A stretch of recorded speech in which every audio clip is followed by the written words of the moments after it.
जय हिंद साथियों, स्वागत है आपका self study classes with Sumit Jain YouTube channel और दोस्तों ऐप में। दोस्तों बहुत सारे स्टूडेंट को ऐप डाउनलोड नहीं करते बन रहा है या फिर कर भी लिया है तो कोर्स भी नहीं देख पा रहे हैं। तो मैं आज उनको बता दूं कि ये जो सेल्फ स्टडी क्लासेस इस प्रकार से जब आप प्ले स्टोर से करते हैं तो ये आपका जो है आइकन उसमें लगा हुआ है ना। तो इस प्रकार से सेल्फ स्टडी क्लासेस आपको सर्च करना है और ऐसे आइकन में आपको ऐप मिलने वाला है। ठीक है, तो दोस्तों हम देखें कि प्ले स्टोर में आपको इस प्रकार से दिखेगा ये सेल्फ स्टडी क्लासेस। ठीक है, ये प्ले स्टोर में आपको सेल्फ स्टडी क्लासेस का ऐप दिखने वाला है। ठीक है, ये इमेज उसमें डली है, ये आइकन, ये लोगो उसमें डला है। ठीक है, अब दोस्तों इसको इंस्टॉल करना है, यहां से आप इंस्टॉल करेंगे। ठीक है, अब इंस्टॉल करेंगे तो वहां पर आपको नंबर मांगेगा, जीमेल नंबर मांगेगा, तो आपको ओटीपी आएगा, तो आप रजिस्टर करके आगे बढ़ेंगे। ठीक दोस्तों, आज हम पढ़ने वाले हैं वाक्य विचार के बारे में और आपने हमें महान कर दिया यह कैसा वाक्य है। आपसे बनता होगा कि वाक्य जो होते हैं, वाक्य कितने प्रकार के होते हैं। वाक्य से एक क्वेश्चन आपका अवश्य बन जाता है ना। तब यहां पर आपको बताना है, जल्दी से सभी लोग बताएंगे कि आपने हमें महान कर दिया ये कैसा वाक्य होगा। आज्ञार्थक, विस्मयादि बोधक, निषेधार्थक या फिर इच्छा बोधक, किस प्रकार का वाक्य होगा। ये चार विकल्प है अंकुर जी। आपने हमें महान कर दिया यह कैसा वाक्य है, ये कैसा वाक्य हो जाएगा। आपने हमें महान कर दिया, यहां पर चार विकल्प हैं और चार में से आपका यहां पर बिल्कुल सही आंसर होगा। क्या होगा दोस्तों, आपने हमें महान कर दिया, तो ये क्या होगा।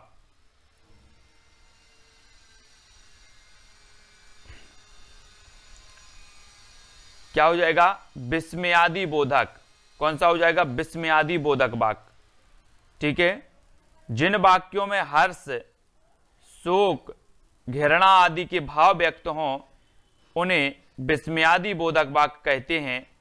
आपने हमें महान कर दिया ये कैसा है, विस्मयादि बोधक।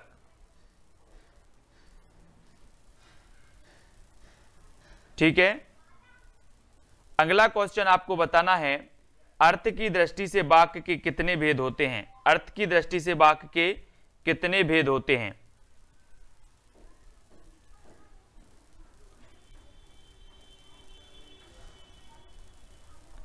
आपको बताना है अर्थ की दृष्टि से कितने भेद होते हैं, प्रश्न क्रमांक 2 में। और यहां पर आपका बिल्कुल सही आंसर होगा कि अर्थ की दृष्टि से जो वाक्य के भेद होते हैं 8 प्रकार के होते हैं। आ से अर्थ और आ से 8। ठीक है, तो ये 8 प्रकार के होते हैं। रचना की दृष्टि से 3 प्रकार के होते हैं ना, रचना की दृष्टि से 3 प्रकार के। ऐसा सार्थक शब्द समूह जो व्यवस्थित हो तथा पूरा आस प्रकट कर सके वाक्य कहलाता है। वाक्यों का वर्गीकरण 2 दृष्टियों से होता है, अर्थ की दृष्टि से तथा रचना की दृष्टि से। ठीक है, अर्थ की दृष्टि से वाक्य 8 प्रकार के विधिवाचक, निषेधवाचक, आज्ञावाचक, प्रश्नवाचक, विस्मयवाचक, संदेहवाचक और इच्छावाचक होते हैं। ठीक है, और रचना की दृष्टि से सरल और मिश्र और संयुक्त, ये रचना की दृष्टि से 3 प्रकार के होते हैं और अर्थ की दृष्टि से 8 प्रकार के होते हैं। ठीक है, अगला आपको बताना है कि जिस वाक्य में एक उद्देश्य और एक विधेय होता है वह वाक्य क्या कहलाता है, उस वाक्य को क्या कहते हैं। मिश्र वाक्य, आश्रित वाक्य, संयुक्त वाक्य या फिर सरल वाक्य। तो जिस वाक्य में एक उद्देश्य और एक विधेय होता है उस वाक्य को क्या कहा जाता है। 4 विकल्प हमने पढ़ा था कि सर जो सरल वाक्य होता है, सरल वाक्य, इसमें एक विधेय होता है ना, और एक उद्देश्य होता है। ठीक है, तो जिस वाक्य में एक उद्देश्य और एक विधेय हो उसे कहते हैं हम सरल वाक्य। ठीक है, तथा एक क्रिया होती है, एक कर्ता होता है, उसे साधारण या सरल वाक्य कहते हैं। जैसे बिजली चमकती है, पानी बरसा, जबकि मिश्र वाक्य में मुख्य उद्देश्य विधेय के अलावा एक अधिक सामायिक क्रियाएं होती हैं, है ना। संयुक्त वाक्य उस वाक्य को कहते हैं जिसके 2 या 2 से अधिक सरल वाक्य अथवा मिश्र वाक्य अवयवों द्वारा संयुक्त होते हैं। तो यहां पर आपको बताना है कि निम्नलिखित में से विधानवाचक वाक्य कौन सा है, विधानवाचक बताना है। प्रश्न क्रमांक 4 का उत्तर, आप अपनी बात कह सकते हैं। अब तक वह सो गया होगा, वह ना तो स्वयं सोता है न किसी और को सोने देता है, जाड़े की धूप बहुत प्यारी लगती है। विधानवाचक वाक्य बताना है। प्रश्न क्रमांक 4 में कौन सा हो जाएगा विधानवाचक वाक्य।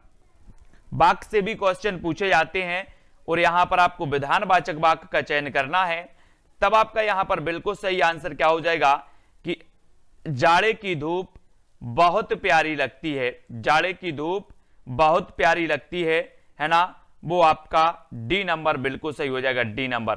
ठीक है, वाक्य अनेक प्रकार के हो सकते हैं। इनमें से विधानवाचक वाक्य क्या है, जिन वाक्यों में क्रिया के करने या होने की सूचना मिलती है उन्हें विधानवाचक वाक्य कहते हैं। जैसे जाड़े की धूप बहुत प्यारी लगती है, तो विधानवाचक वाक्य में क्या होता है, क्रिया के करने या होने की सूचना मिलती है, क्रिया के करने या होने की।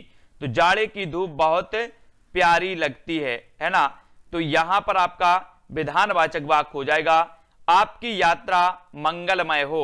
वाक्य किस प्रकार का है, आपकी यात्रा मंगलमय हो, किस प्रकार का वाक्य है, लोकेंद्र जी है ना, मुस्कान जी, कमला जी, आर बाय, सभी लोग बताएंगे कि जाड़े आपकी यात्रा मंगलमय हो। अपन कई बार पढ़ते ना कि सर ये तो इच्छावाचक है, कैसा है, इच्छावाचक, यानी सी नंबर इच्छावाचक बिल्कुल सही होगा। ठीक है, फिर यहां पर हम बात करते हैं दोस्तों इच्छावाचक की, कि जिन प्रश्न में दिया गया वाक्य आपकी यात्रा मंगलमय हो, इच्छावाचक वाक्य है, और जिन वाक्यों में इच्छा, आशीष, शुभकामना आदि का ज्ञान होता है उन्हें इच्छावाचक वाक्य कहते हैं। जैसे भगवान तुम्हें लंबी उम्र दे, आपकी यात्रा मंगलमय हो, तुम्हारा कल्याण हो। तो इच्छा, आशीष और शुभकामनाएं जहां पर दी जाती हैं वो इच्छावाचक वाक्य होते हैं। ठीक है, मैं भी आपके साथ चलता किंतु मेरा स्वास्थ्य ठीक नहीं है, यह उदाहरण वाक्य के किस भेद पर आधारित है, संज्ञा उपवाक्य के, मिश्र वाक्य के, संयुक्त वाक्य के, या इनमें से कोई नहीं। मैं भी आपके साथ चलता किंतु मेरा स्वास्थ्य ठीक नहीं है, तो यहां पर बताना है कि ये किस प्रकार का आपका वाक्य हो जाएगा। आपने पढ़े हैं रचना की दृष्टि से वाक्य के 3 भेद होते हैं। पहला होता है दोस्तों सरल वाक्य, दूसरा मिश्र वाक्य और तीसरा होता है संयुक्त वाक्य। सभी लोगों को पता है।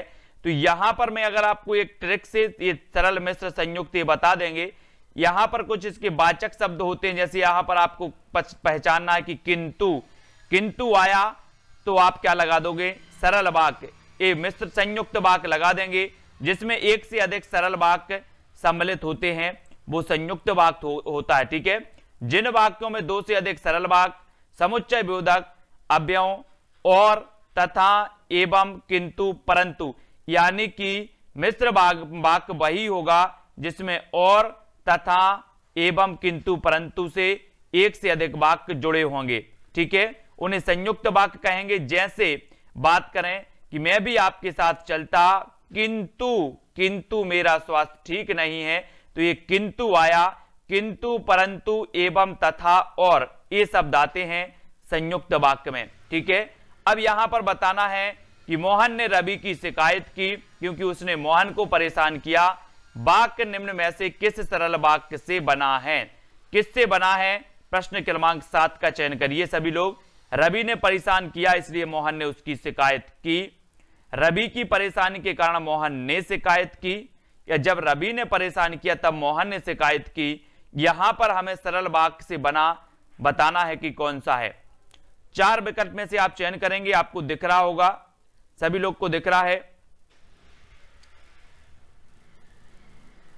तब यहां पर आपका उत्तर क्या हो जाएगा, प्रश्न क्रमांक 7 में रवि ने परेशान किया इसलिए नहीं है, रवि की परेशानी के कारण मोहन ने शिकायत की, ये भी नहीं है।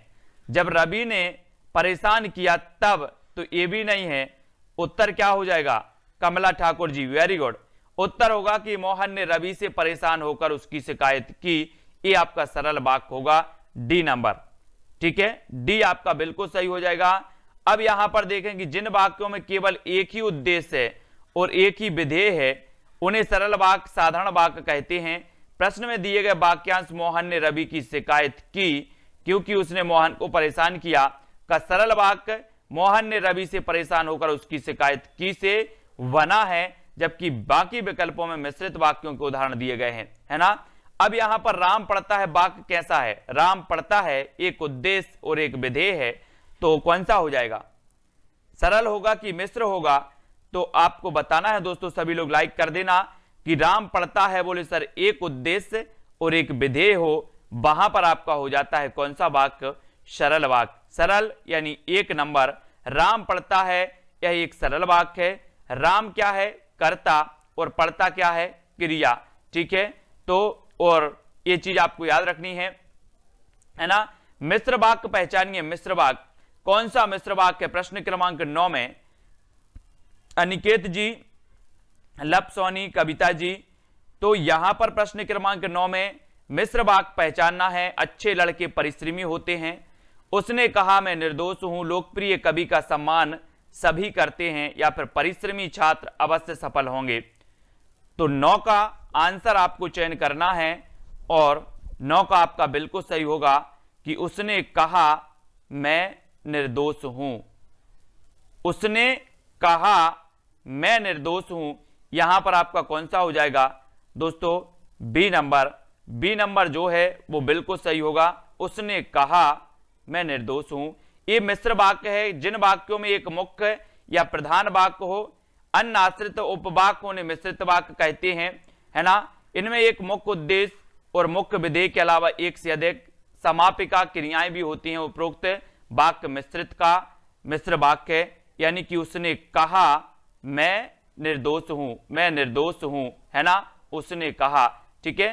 तो एक से अधिक वाक्य जहां पर जुड़े रहते हैं वहां पर आपका क्या हो जाता है दोस्तों, मिश्र वाक्य हो जाता है, ठीक है।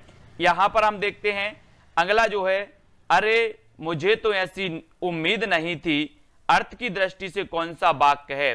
अरे मुझे तो ऐसी उम्मीद नहीं थी, अर्थ की दृष्टि से वाक्य क्या है, संदेहवाचक, संकेतवाचक, विस्मयवाचक या फिर प्रश्नवाचक। तो कौन सा हो जाएगा, अरे मुझे तो ऐसी उम्मीद नहीं थी, अर्थ की दृष्टि से ये जो उत्तर हो जाएगा। अर्थ की दृष्टि से वाक्य 8 प्रकार के होते हैं और यहां पर हो जाएगा आपका कौन सा, विस्मय सूचक। विस्मय सूचक उपरोक्त वाक्य अर्थ की दृष्टि से विस्मय वाचक वाक्य है। जिन वाक्यों से आश्चर्य, घृणा, क्रोध, शोक, है ना, आदि भावों की अभिव्यक्ति होती है उन्हें विस्मय सूचक कहते हैं। यहां पर अरे मुझे तो ऐसी उम्मीद नहीं थी, मतलब यहां पर क्या हो गया, आश्चर्य हो गया कि आश्चर्य का काम, तो आश्चर्य के भाव हो रहे हैं या फिर घृणा के भाव, क्रोध के भाव या शोक के भाव। इस प्रकार से अगर भाव आते हैं वाक्य में तो वहां पर आपका विस्मय सूचक हो जाता है, विस्मयवाचक वाक्य हो जाता है, ठीक है। फिर नेक्स्ट आपको बताना है कि कमल मोहन के लिए गेंद लाता है, वाक्य में प्रयुक्त कारक कौन सा है, प्रयुक्त कारक बताना है। प्रश्न क्रमांक 11 में मोहन के लिए गेंद लाना, तो उत्तर आपका क्या होगा, कमल मोहन के लिए गेंद लाता है, वाक्य में प्रयुक्त कारक कौन सा हो जाएगा, कारक बताना है। तो हमने पढ़ा है ना, क्या पढ़ा है कि जो के लिए है, के लिए ये क्या है, कारक है, यानी बी नंबर, ठीक है, बी नंबर जी है, बिल्कुल सही है। वाक्य में प्रयुक्त कारक के लिए है, जिसके लिए क्रिया की जाती है अथवा जिसे कोई वस्तु दी जाती है, वहां संप्रदान कारक होता है, संप्रदान कारक होता है। इसका विभक्ति चिन्ह क्या है, के लिए, ठीक है, के लिए। अरे आप भी हैं, वाक्य को अर्थानुसार पहचानिए।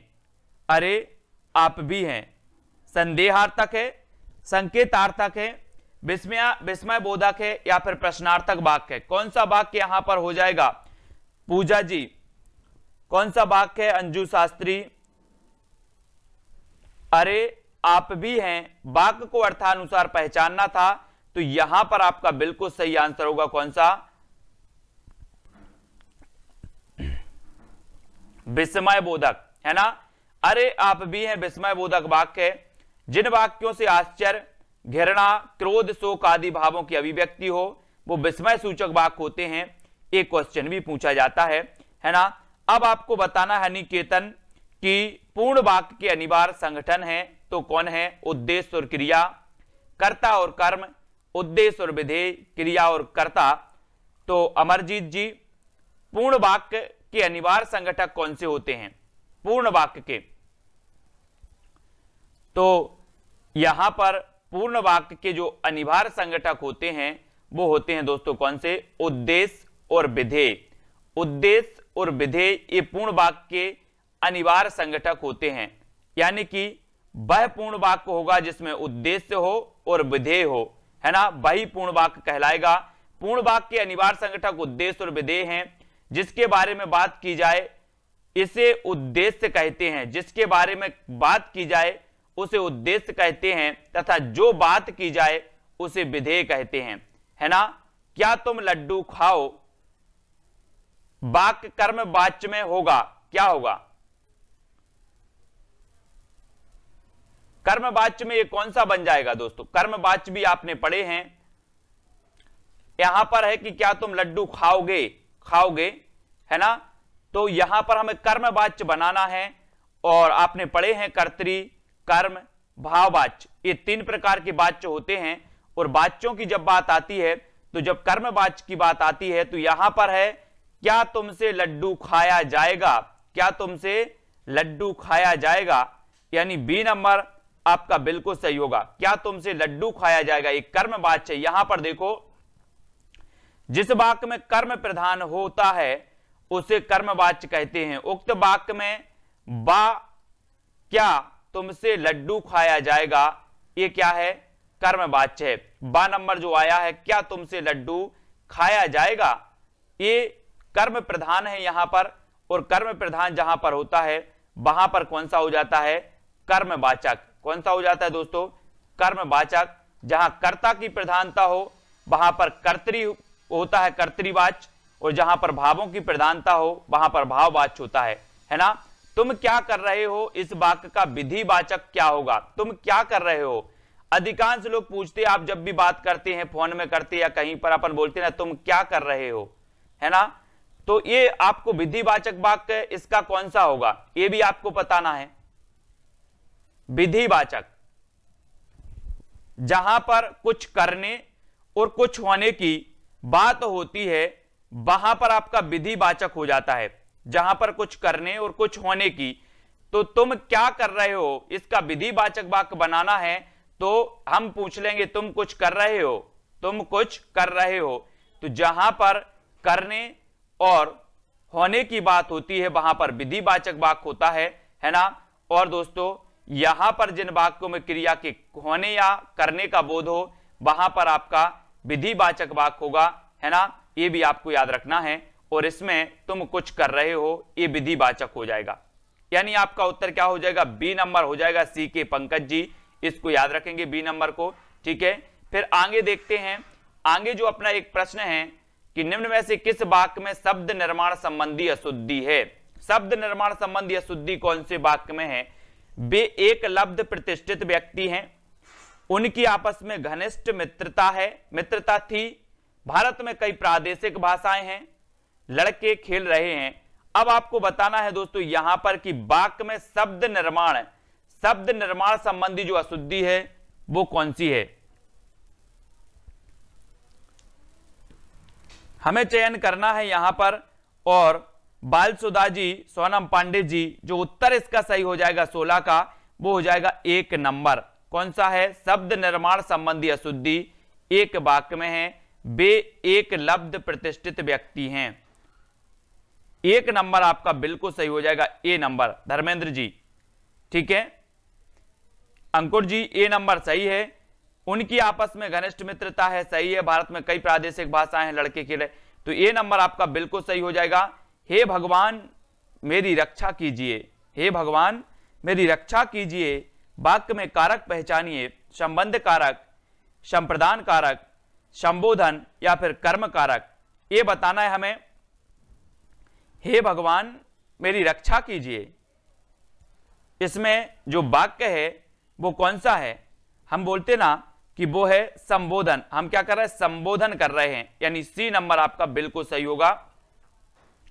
संबोधन कारक जिसमें किसी को बुलाने अथवा सचेत करने का भाव प्रकट होता है उसे संबोधन कारक कहते हैं, है ना। ये आपको याद रख लेना। और ये संबोधन चिन्ह आपको इस प्रकार से लगा जाता है, हे भगवान मेरी रक्षा करना, है ना। तो संबोधन कारक हो जाएगा ओह मेरा सिर फटा जा रहा है, ओह मेरा सिर फटा जा रहा है। वाक्य को अर्थ की दृष्टि से पहचानना है तो कौन सा हो जाएगा?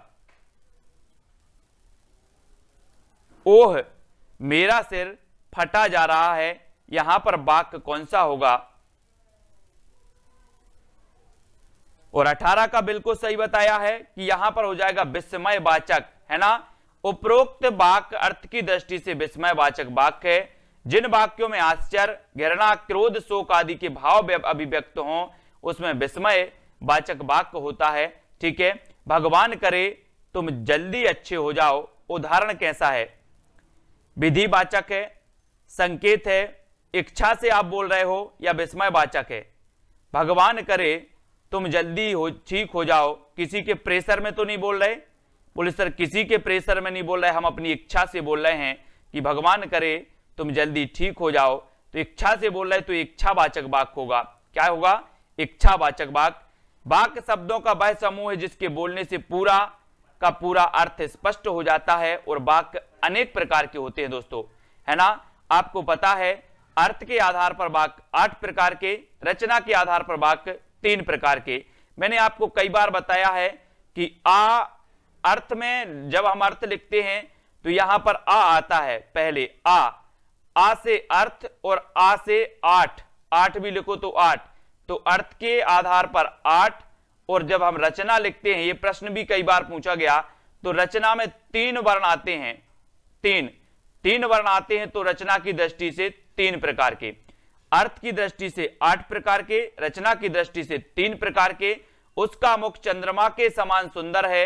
इस वाक्य में साधारण धर्म कौन सा है? तो आपने चयन भी कर लिया है कि साधारण जो धर्म है वो है दोस्तों चंद्रमा। साधारण धर्म क्या है? चंद्रमा। उसका मुख चंद्रमा के समान है, समान सुंदर है। इस वाक्य में जो साधारण धर्म है, धर्म वो क्या है? चंद्रमा है, क्योंकि चंद्रमा के समान सुंदर है। तो साधारण धर्म जो है वो क्या है? चंद्रमा, ठीक है। ये चीज आपको याद रख लेनी। उन्होंने राह में कांटे बिखेर दिए और स्वयं कुंज की ओट में छिप गए। वाक्य का कौन सा प्रकार है? वाक्य का प्रकार चयन करना हमें 21 में। सभी लोग लाइक जरूर कर देंगे। रात में 11 बजे भी अपनी जीके की क्लास होती है, वो भी जरूर अटेंड करें, है ना। और दोस्तों 4 बजे नेक्स्ट क्लास विज्ञान की होगी और करंट अफेयर्स का वीडियो भी सुबह आ रहा है, उनको भी देखें। 7 बजे एक एमपी जीके का ओल्ड वीडियो भी आता है, वो भी जरूर देखें, उससे भी आपका रिवीजन होगा। उन्होंने राह में कांटे बिखेर दिए और स्वयं कुंज की ओट में छिप गए। ये जो वाक्य है दोस्तों, इस संयुक्त वाक्य बिखेर दिए और स्वयं कुंज की ओट में छिप गए, ये आपका मिश्रित नहीं होगा, ये आपका संयुक्त होगा। संयुक्त यानी कि सी नंबर इसका सही हो जाएगा। अधिकांश लोगों ने डी बता दिया, ये डी नहीं है दोस्तों, ये सी है 21 का। उन्होंने राह में कांटे बिखेर दिए, स्वयं कुंज की ओट में छिप गए। वाक्य संयुक्त वाक्य का उदाहरण है। अनेक या दो से अधिक स्वतंत्र उपवाक्यों का समूह जो अर्थ के लिए एक दूसरे पर क्या हो? आश्रित हो, संयुक्त वाक्य कहलाते हैं। जबकि साधारण वाक्य उसे कहते हैं जिसमें एक उद्देश्य और एक विधेय होता है ना। तो यहां पर एक और शब्द आया है, कौन सा? और आया है, तो और से ही आप पहचान जाते कि सर ये क्या है? संयुक्त वाक्य है। इसके कुछ वाचक शब्द होते हैं, तो इनको भी आपको अभी अपन ने पढ़ा था ना कि संयुक्त वाक्य में कौन कौन से आते हैं, है ना, वो पढ़ा था। किंतु, परंतु, और, तथा, एवं, ये जो शब्द आते हैं, ये वाक्य में अगर आ गए तो मान के चलो कि वो संयुक्त वाक्य है। सीधी सी अगर आपको समझ में नहीं आता तो, ठीक है। फिर आगे से यहां पर देखते हैं दोस्तों कि निम्न में से मिश्र वाक्य कौन सा है? मैंने आश्चर्य से कहा, कीड़े, है ना, उसने नीना का विरोध नहीं किया और बड़े धैर्य और लगन के साथ मौके का इंतजार करता रहा। अब मुझे पूरी बात समझ में आ गई, आखिर क्या कहना चाह रहा है। तो मिश्रित वाक्य आपको बताना है कि कौन सा हो जाएगा। मिश्रित वाक्य यानी कि आपका प्रश्न क्रमांक 22, 22 का उत्तर क्या हो जाएगा?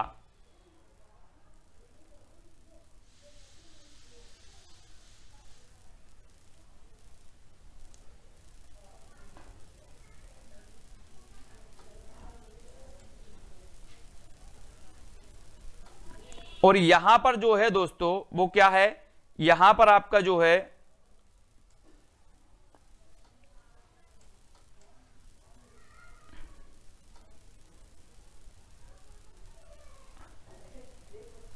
यहां पर आपको मिश्रित वाक्य की पहचान करनी है। तो यहां पर ये तो आपका क्या है, संयुक्त होगा, ये गलत लिख गया है यहां पर, है ना। ये यहां पर जो है दोस्तों वो उत्तर गलत लिख गया है। ये देखो यहां पर कि जिन वाक्यों में दो या दो से अधिक सरल वाक्य समुच्चय बोधक अव्ययों और तथा पर परंतु आदि से जुड़े हों उन्हें संयुक्त वाक्य कहते हैं। जैसे उसने मीना का विरोध नहीं किया और बड़े धैर्य से साथ, ये आपका एक संयुक्त वाक्य हो जाएगा, है ना। यहां पर मिश्र पूछा गया है तो यहां पर मिश्र का उदाहरण भी नहीं है, ठीक है। ये संयुक्त हो जाएगा, संयुक्त, है ना। इस प्रकार से संयुक्त वाक्य। मिश्र वाक्य किसे कहते हैं ये बताना है 23 का आंसर। जिनमें एक ही कर्ता और एक ही क्रिया होती है, जिनमें एक से अधिक प्रधान उपवाक्य हों और वे संयोजक अव्यय से जुड़े हों, जिनमें एक साधारण वाक्य तथा उसके अधीन दूसरा उपवाक्य हो या उपरोक्त में से कोई नहीं। तो मिश्र वाक्य किन्हें कहते हैं ये चीज हमें बतानी है। हाँ लोकेंद्र जी, 23 मिश्र वाक्य किसे कहते हैं? मिश्र वाक्य आपको बताना है। और बोले सर कि जिनमें एक साधारण वाक्य तथा उसके अधीन दूसरा उपवाक्य हो वो कहलाता है आपका कौन सा? मिश्र वाक्य। वो क्या कहलाता है? जिनमें एक साधारण वाक्य होता है और उसके अधीन दूसरा उपवाक्य होता है, वो आपका मिश्र वाक्य कहलाता है। देखें कि जिन वाक्यों में एक मुख्य तथा प्रधान वाक्य हो और अन्य आश्रित उपवाक्य हो उन्हें मिश्रित वाक्य कहते हैं। जैसे बात करें कि इनमें एक मुख्य उद्देश्य और मुख्य विधेय के अलावा एक से अधिक समापिका क्रियाएं होती हैं। जैसे यदि परिश्रम करोगे तो उत्तीर्ण हो जाओगे, परिश्रम करोगे तो उत्तीर्ण हो जाओगे, है ना। तो जो उत्तीर्ण हो जाओगे वाला है पूर्ण रूप से इस पर डिपेंड है कि परिश्रम करोगे तो उत्तीर्ण हो जाओगे। ये क्या है? उपवाक्य है। मैं जानता हूं कि तुम्हारे अक्षर अच्छे नहीं बनते, तो जो दूसरा उपवाक्य होता है वो पहले उपवाक्य पर पूरा डिपेंड होता है ना। तो ये भी आपको याद रख लेना। जिन वाक्यों में आज्ञा, प्रार्थना, उद्देश्य आदि का ज्ञान होता है उन्हें वाक्य कहते हैं। उन्हें कौन सा वाक्य कहते हैं? जैसे बाजार जाकर फल ले आओ, मोहन तुम बैठकर पढ़ो, या फिर बड़ों का सम्मान करो। तो इन्हें क्या कहा जाता है ये बताना है 24 में कि जिन वाक्यों में प्रार्थना, उद्देश्य, आज्ञा, प्रार्थना, उद्देश्य आदि का ज्ञान होता है वो वाक्य क्या कहलाते हैं। तब हमने पढ़ा भी है कि जिसमें आज्ञा हो, प्रार्थना हो या उद्देश्य हो उसमें दोस्तों आपका कौन सा हो जाएगा? आज्ञावाचक हो जाएगा, आज्ञावाचक, है ना। तो आपका जो सा नंबर है, सी नंबर, आज्ञावाचक, बिल्कुल सही है। जिन वाक्यों में आज्ञा, प्रार्थना, उद्देश्य आदि का ज्ञान होता है आज्ञावाचक वाक्य कहलाते हैं, है ना। अब आपको बताना है कि या तो तुम सुधर जाओ या विद्यालय से निकल जाने के लिए तैयार रहो। या तो तुम सुधर जाओ या विद्यालय से निकल जाने के लिए तैयार रहो, इसमें कौन सा वाक्य होगा? सरल वाक्य, संयुक्त वाक्य, मिश्र, या फिर उपरोक्त में से कोई नहीं? कौन सा वाक्य हो जाएगा दोस्तों? और यहां पर अपन ने देखा कि सर हमने अब भी ऊपर पढ़ा था कि संयुक्त वाक्य में या शब्द आया, या तो तुम सुधर जाओ या विद्यालय से निकल जाने के लिए तैयार हो जाओ। यानी कि एक से अधिक सरल वाक्य जहां पर जो होता है वो सही हो जाते, ठीक है। तो या तो तुम सुधर जाओ या विद्यालय से निकल जाने के लिए तैयार हो जाओ।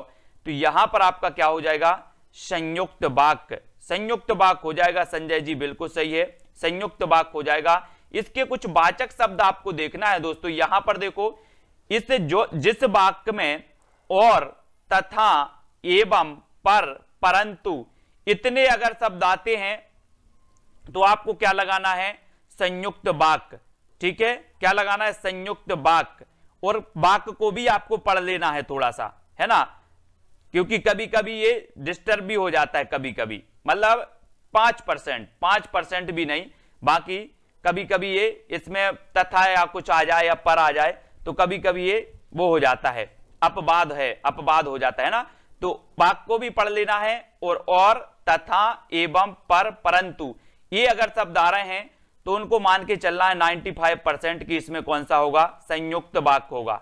ठीक है, ये भी आपको देख लेना है, और, तथा, एवं, पर, परंतु। ठीक है, इस संयुक्त वाक्य की एक पहचान होती है ना। अब यहां पर देखें कि राम ने मोहन की गाड़ी खरीदी, इस वाक्य का मिश्र वाक्य में रूपांतर क्या होगा। गाड़ी खरीदी मोहन ने राम की, राम ने उस गाड़ी को खरीदा जो मोहन की थी, राम ने मोहन की गाड़ी खरीदी, या फिर उपरोक्त में कोई नहीं। तो मिश्र वाक्य आपको बताना है कि मिश्र वाक्य में रूपांतर कर दिया। तो यहां पर दोस्तों सामान्य सा क्वेश्चन है कि राम ने उस गाड़ी को खरीदा जो मोहन की थी, जो मोहन की थी, है ना। तो ये जो वाक्य दूसरा वाला है पूर्णतः इस पर डिपेंड है कि राम ने उस गाड़ी को खरीदा जो मोहन की थी। ये इस प्रकार से मिश्र वाक्य होता है। मिश्रित वाक्य की अगर बात करें तो उन वाक्यों को कहते हैं जिन वाक्यों में एक मुख्य प्रधान वाक्य हो और दूसरा अन्य आश्रित उपवाक्य हो, है ना। तो यहां पर अगर बात करें कि राम ने मोहन की गाड़ी खरीदी का मिश्र वाक्य होगा रूपांतर करने पर बना वाक्य कि राम ने उस गाड़ी को खरीदा जो मोहन की थी। ठीक है, नेक्स्ट आपको बताना है कि जिन वाक्यों में क्रिया करने या होने की सूचना मिले उन्हें वाक्य कहते हैं। जैसे मैंने दूध पिया, क्रिया हो रही है, वर्षा हो रही है ना, राम पढ़ रहा है, तो इसमें हमें सूचना मिल रही है कि क्रिया हो रही है ना, क्रिया हो रही है। तो क्रिया होने का, और दोस्तों जिन वाक्यों में क्रिया करने या होने का अगर बोध मिले, सूचना मिले, तो वहां पर जो हो जाता है अपना कौन सा हो जाता है, अपन पढ़ रहे हैं, वो होता है विधानवाचक। विधानवाचक हो जाता है कांति जी, है ना, बिल्कुल सही, अंजू जी, किरण जी। जिन वाक्यों में क्रिया के करने या होने की सूचना मिले उन्हें विधानवाचक वाक्य कहते, जैसे मैंने दूध पिया या फिर वर्षा हो रही है। ठीक है, और जिन वाक्यों में हम आशीष, शुभकामना, है ना, और जो चीजें हम इच्छा से बोलते हैं वहां पर इच्छावाचक वाक्य होता है ना। जहां पर आज्ञा, प्रार्थना, उपदेश दिया जाता है वहां पर आज्ञावाचक हो जाता है। फिर 28 का आपको चयन करना है कि निम्नलिखित वाक्यों के लिए नीचे दिए गए विकल्पों में से वाक्य के प्रकार को चिन्हित करना है। ईश्वर करे तुम्हारा जीवन सुखमय हो। अब आप इच्छा से बोल रहे हो कि किसी के प्रेशर में बोल रहे हैं? बोले सर किसी के प्रेशर में नहीं बोल रहे, अंदर से आवाज निकली है कि ईश्वर करे आपका जीवन सुखमय हो। अब सुखमय हो तो ये कैसा हो जाएगा, इच्छावाचक होगा, है ना। सी नंबर सही हो जाएगा। निम्नलिखित वाक्य के लिए उसके लिए नीचे दिए गए विकल्पों में से वाक्य के प्रकार को चिन्हित करना है। अगले महीना तक परीक्षा फल आने की संभावना है। तो ये आपका कौन सा वाक्य हो जाएगा दोस्तों, यानी कि आपका 29 का प्रश्न है। 29 में आपको बताना है कि अगले महीने तक परीक्षा फल आने की संभावना है। तो इसमें कौन सा वाक्य हो जाएगा, संदेहवाचक, विधिवाचक, संकेतवाचक या फिर इच्छावाचक। अब यहां पर संभावना है तो अभी क्या है, संदेह है ना, संदेह है, तो आपका उत्तर होगा संदेहवाचक। अगले महीने तक परीक्षा फल आने की संभावना है, पक्का नहीं है, पक्का नहीं है। संकेत नहीं लगाना कि ये संकेत दे दिए गए, ये संदेह है, आने की संभावना है, पक्का नहीं है। ठीक है, तो याद रख लेना, संदेहवाचक जिस वाक्य से किसी बात का संदेह प्रकट हो रहा है वे संदेहवाचक वाक्य कहलाते हैं। अगले महीना तक परीक्षा फल आने की संभावना है, जबकि जिस वाक्य में किसी बात के होने का बोध हो, विधिवाचक। जिस वाक्य में एक दूसरे की संभावना पर निर्भर हो वे संकेतवाचक, है ना, वाक्य कहलाते। जिस वाक्य से किसी प्रकार की इच्छा, शुभकामनाएं हो वहां पर इच्छावाचक वाक्य होता है। तो संकेतवाचक और संदेहवाचक में भी क्या नहीं होना, मिस्टेक नहीं करना है ना। संकेतवाचक की यहां पर परिभाषा क्या दी है कि जिस वाक्य में एक वाक्य दूसरे की संभावना पर निर्भर हो वे संकेतवाचक वाक्य कहलाते हैं। ठीक है, ऐसे संकेतवाचक कौन से होते हैं कि तुम पढ़ते तो पास हो जाते, तुम पढ़ते तो पास हो जाते, ये संकेतवाचक है। ये संकेत किया गया है कि तुमने पढ़ा नहीं है तो पास कैसे हो जाओगे, तुम पढ़ते तो पास हो जाते, ये संकेत हो जाएगा। लेकिन यहां पर संभावना तो ये संदेह होगा। मतलब एक वाक्य दूसरे की वाक्य की संभावना पर डिपेंड रहता है कि अगर तुम भगवान की पूजा करते तो पुण्य मिलता, भगवान की पूजा करते तो पुण्य मिलता। तो एक वाक्य दूसरे पर डिपेंड है, दूसरे की संभावना पर। ठीक है, तो आज हमने यहां पर पढ़ा दोस्तों वाक्य विचार के बारे में, जहां पर हमने संदेहवाचक, अर्थ के आधार पर 8 प्रकार के वाक्य पढ़े, रचना के आधार पर 3 प्रकार के वाक्य पढ़ लिए। ठीक है, 3। दोस्तों बहुत सारे स्टूडेंट को ऐप डाउनलोड नहीं करते बन रहा है, या फिर कर भी लिया है तो कोर्स भी नहीं देख पा रहे हैं। तो मैं आज उनको बता दूं कि ये जो सेल्फ स्टडी क्लासेस इस प्रकार से जब आप प्ले स्टोर से करते हैं तो ये आपका वेल जो है आइकन उसमें लगा हुआ है ना। तो इस प्रकार से सेल्फ स्टडी क्लासेस आपको सर्च करना है और ऐसे आइकन में आपको ऐप मिलने वाला है। ठीक है, तो दोस्तों हम देखें कि प्ले स्टोर में आपको इस प्रकार से दिखेगा ये सेल्फ स्टडी क्लासेस। ठीक है, ये प्ले स्टोर में आपको सेल्फ स्टडी क्लासेस का ऐप दिखने वाला है। ठीक है, ये इमेज उसमें डली है, ये आइकन, ये लोगो उसमें डला है। ठीक है, अब दोस्तों इसको इंस्टॉल करना है, यहां से आप इंस्टॉल करेंगे। ठीक है, अब इंस्टॉल करेंगे तो वहां पर आपको नंबर मांगेगा, जीमेल नंबर मांगेगा, तो आपको ओटीपी आएगा, तो आप रजिस्टर करके आगे बढ़ेंगे। ठीक